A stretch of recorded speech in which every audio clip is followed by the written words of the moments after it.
We're at the Vintage Garage today with a demonstration of a small horsepower distributor, how it works, and we're going to do a couple of videos related to whether the contact point is working as a nose or a tail. But before we do that, we want to go through the basic operation of the distributor itself. Here are the basic components. This is a cutaway we actually did out of a small horsepower car. We have wired it into a power source so that we can see when the contact breaks.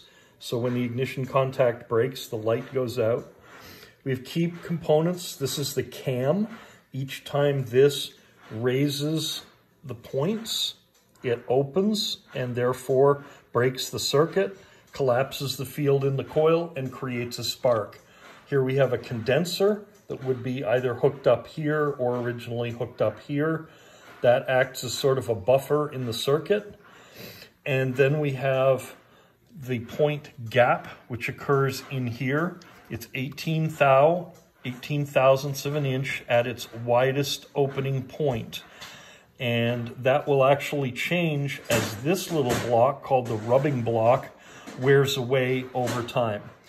You also have an oiler here that you should keep oiled because there's a bearing, and there's an oil seal down at the bottom which keeps crankcase gases from getting up into the distributor.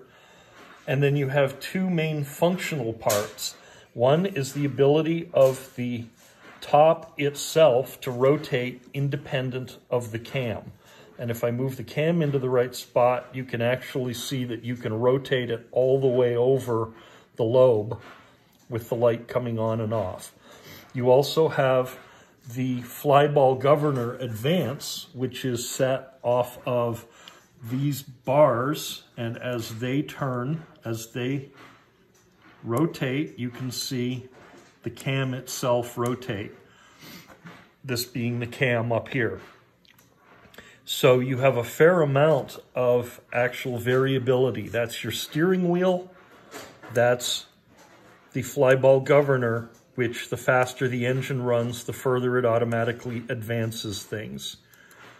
This is all driven down below off a serrated wheel that is hooked down into a drive that comes off of the water pump drive side of the engine.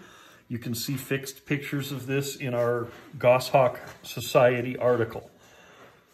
The big things that have to be kept correct on the car or working, a working condenser, we always replace that first. The point gap is important. This is not set and forget. This is something that you re-gap every few thousand miles or at least once a year and possibly more often.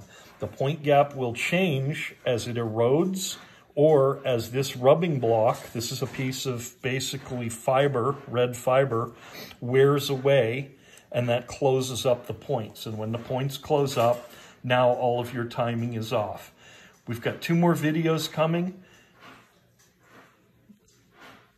Thanks very much.